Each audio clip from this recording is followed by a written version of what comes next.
দল দল আবার সম্মান দিয়েছেন, সুযোগ দিয়েছেন, তার জন্য সত্যি কৃতজ্ঞতা জানাই মাননীয় আমাদের দলের সভানেত্রী সর্বসর্বা মমতা বন্দ্যোপাধ্যায় এবং সর্বভারতীয় তৃণমূল কংগ্রেসের আমাদের সাধারণ সম্পাদক শ্রী অভিষেক বন্দ্যোপাধ্যায়।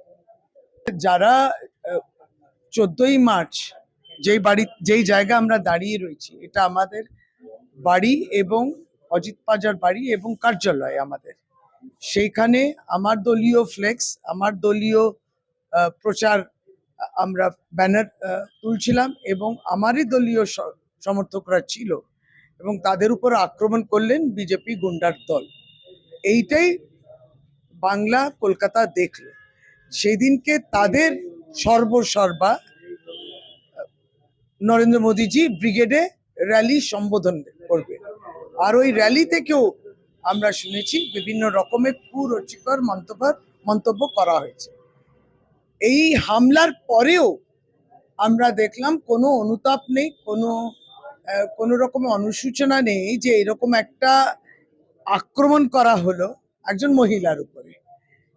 এই রাজ্যের আমি মন্ত্রীও, এবং যেভাবে তারা চেষ্টা করলেন সেদিনকে, সেইটা প্রকাশ্যে এলো যে এইভাবে তারা কিন্তু দখল করতে চায়। ফলে এই ভায়োলেন্স, এই হিংস্র, আর যেটা ঘটনা হয়ে যাওয়ার পরে তাবর নেতৃত্বরা বলছেন যে সে কি বম ফেলা উচিত ছিল, আরেকজন বলছেন যে আজকে শশী পাজার বাড়ি হচ্ছে, কালকে মুখ্যমন্ত্রীর বাড়িতে হবে, অন্যান্য এটা চেতলাতেও হবে, এটা কামারহাটিতেও হবে।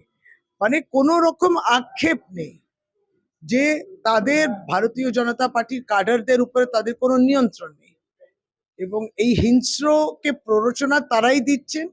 ফলে এই জায়গায় আমাদের ওইটুকু বলা যে আমরা সমস্তটা দেখছি এবং বাংলার মানুষও সঠিক বিবেচনা করবেন, একেবারেই সঠিক বিবেচনা সকলেই করবেন যদি ওই 60 লক্ষ অ্যাডজুডিকেশন থেকেও মূল স্রোতে, মূল ভোটার লিস্টে তাদেরকে আনতে হবে। সেটা আবার আরেকটা দিক যে ফেয়ার অ্যান্ড ফ্রি ইলেকশন বলবেন, ফেয়ারটা কোথায় হবে যদি আপনি অনেকাংশের মানুষকে ভোটার লিস্টে এখন যদি অন্তর্ভুক্ত না করে থাকেন, তাহলে ফেয়ার কোথায় হলো? আর ফ্রি তো হবেই, অবশ্যই হবে, কারণ এখানে গণতন্ত্রের মানুষ অনেক রাজনৈতিকভাবে সচেতন।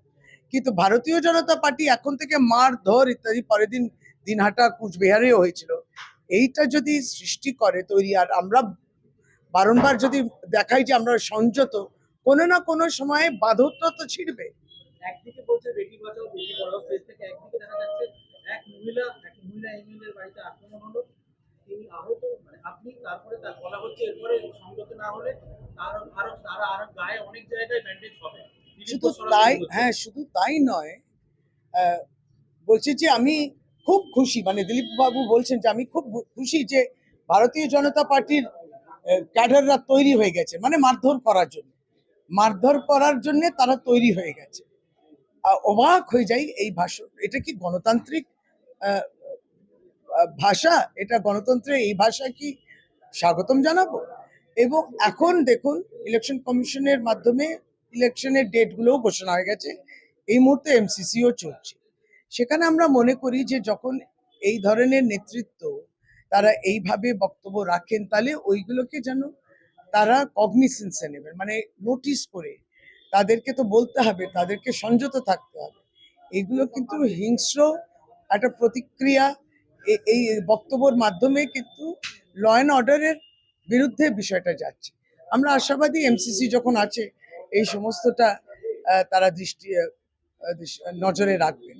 যারা নতুন তালিকা এসছেন নিশ্চয়ই তাদের অবধি আমরা পৌঁছবো, এবং বাংলার কৃষ্টি, ঐতিহ্য, কালচার, স্বাধীনতা, কি খাবেন, কি পরবেন, কোন ভাষা বলবেন, বাংলায় নানান ভাষা নিয়ে সকলেই বলে, প্রত্যেকটি ভাষার প্রতি সম্মান থাকে, প্রত্যেকটি ধর্ম জাতির প্রতি সম্মান থাকে, এটাই কিন্তু বাংলা। এবং আমরা জানি যুবক এবং যুবতীরা, কারণ যখন এবার যুবসাথী প্রকল্প ঘোষণা হলো, অনেকের সঙ্গে আমাদের আলাপচারিতার মধ্যে দিয়ে আমরা দেখলাম যে যথেষ্টভাবে তারা ম্যাচিওর এবং তারা সঠিকভাবে বুঝতে পারে যে কোনটা ঠিক কোনটা বেঠিক। সুতরাং তাদেরকে ভুল বোঝানো যাবে না। ভারতবর্ষের ইতিহাস যেভাবে বিকৃত করছেন ভারতীয় জনতা পার্টি, একটু যাতে তারাও মিলিয়ে নেন যে যা বলা হচ্ছে, যখন আমাদের ভারতীয় জনতা পার্টি নেতৃত্ব কথা বলে, তখন অনেকটাই টেক্সট বুকে গিয়ে মিলিয়ে নিতে হবে। আবার মিলিয়ে নিচ্ছিলেন বলে টেক্সট বুকের কারিকুলামের মধ্যেও পরিবর্তন আনছিল। সুতরাং এই যে পরিবর্তনের নামেতে কিসের পরিবর্তন হচ্ছে সেটাও আমাদের দেখতে হবে। ফলে যারা যুবক এবং যুবতীরা আছেন তাদেরকে সম্মান জানিয়ে আমরা অবশ্যই তাদের সমর্থন এর অপেক্ষায় থাকবো।